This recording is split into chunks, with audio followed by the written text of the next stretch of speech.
はいどうも、ホルモン島田チャンネルのブッチャー島田です。以前世界一臭い食べ物、シュールストレミングをご紹介しました。臭い食べ物といえばドリアンも有名ですよね。実際ドリアンがどんな匂いでどんな味がするのか知っている人いますか？今日はドリアン食べます。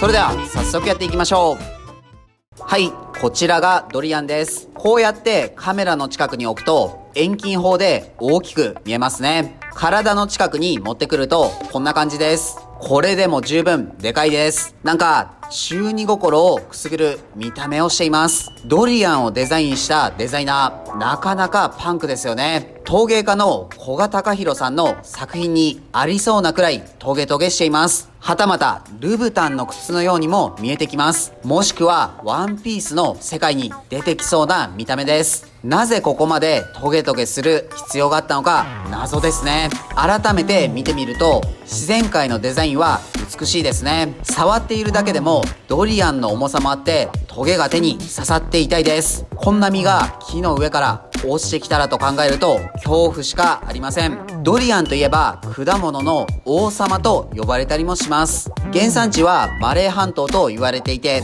マレーシア、インドネシアなどで生産されています。特に生産量が多いのはタイで、日本で販売されているものはほとんどがタイのものです。今回用意したこちらのドリアンもタイのものです。東南アジアのドリアンの最盛期は4月頃から8月頃だそうです。ちょうど今が旬ですね。ちなみに今こうしている間も実はドリアン特有の香りが部屋中に漂っています。ドリアンは匂いが強烈なため、現地でもホテルや飛行機、公共の建物への持ち込みを禁止にしているところも多くあるそうです。宅配便で配達されたのですが、穴の開いた箱で送られてきたため、匂いがすごく宅配のお兄さんとちょっと気まずい空気になりました。食べ物にこんな表現するのは良くないかもしれませんが、匂いは豚の内臓が腐った時の匂いがしてます。嗅いだことある匂いなので間違いありません。匂いの感じ方は人それぞれあるみたいですが、内臓の腐った匂いにしか感じません。よく嗅ぐとその中にも甘い果物の香りを感じることができます。この甘い香りは他の果物に比べても強く感じます。トロピカル系の果物の香りですね。以前やったシュールストレミングに比べればまだ可愛い臭さです。もちろん身近な果物や食べ物と比べるとかなり匂いは強烈です。それではドリアンをカットしています。実の下側部分によく見ると筋のような部分があるので、そこを狙って包丁を入れます。途中まで包丁を入れるとあとは手で裂くことができます。中にはスポンジのようなドリアンの果実が入っています。豆みたいな形をしています。思ったよりも中身がぎっしりと詰まっています。今回は5個の房に分かれて中身が入っていました。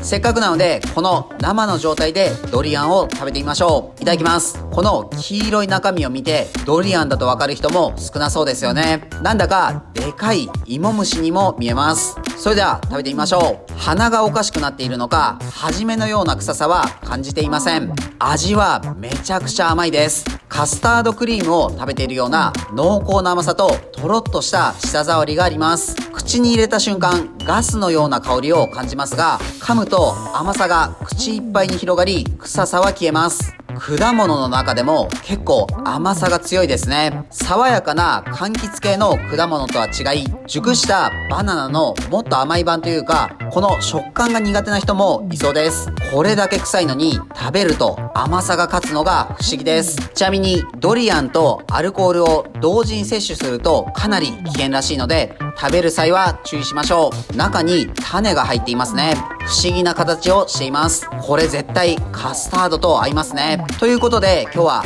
マレーシアや東南アジア地域で人気のドリアンクレープを作ります。まずはドリアンの果肉をほぐして種を取ります。フライパンに牛乳、砂糖、カスタードパウダーを入れてよく溶かします。そこにドリアンを加えて温めていきます。とろみが出たら火から下ろして冷ましておきます。次にクレープの生地を作ります。卵、水、牛乳、砂糖、サラダ油、バニラエッセンス、食用色素、小麦粉、タピオカ粉、カスタードパウダー、コーンスターチを加えてよく混ぜ合わせます。以上でクレープの生地の下準備は完了です。次に生クリームを作ります。氷水で冷やしながら生クリームと砂糖をハンドミキサーでよく混ぜます。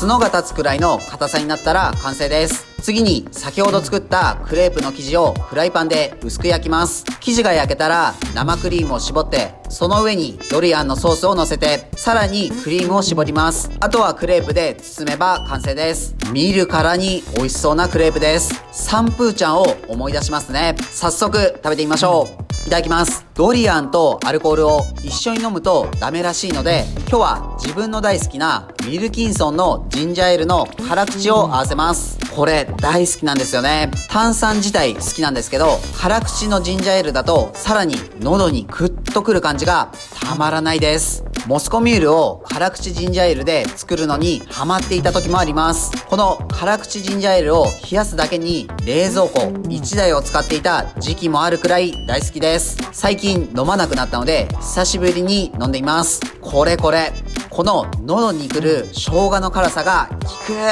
ドリアンとアルコールを一緒に摂取すると胃の中で発酵して熱を持って体温を上昇させたり気持ちが悪くなるそうです。危険なので注意しましょう。それではドリアンクレープいただきます。やっぱりカスタードの味とドリアンよく合います。同じ系統の味なので喧嘩せずにしっかりと仕上がっています。このタピオカ粉を生地に使うことでもっちりとした食感がいいですね。ドリアンは日本では受け入れにくいかもしれませんが、他のフルーツのジャムとかで代用しても美味しそうです。この見た目は代官山あたりで流行る日もそう遠くないかもしれません。もしかしたら味はこのままで匂いはしないドリアンとかも開発されるかもしれませんね。ネットを調べてみると昔よりドリアンの匂いが弱くなっているなんて声もあったので、ありえなくもない話ですよね。機会があれば現地でも食べてみたいです。今日も美味しかったです。ごちそうさまでした。はい、本日の動画は以上です。最後までご視聴ありがとうございます。ドリアンいかがでしたか？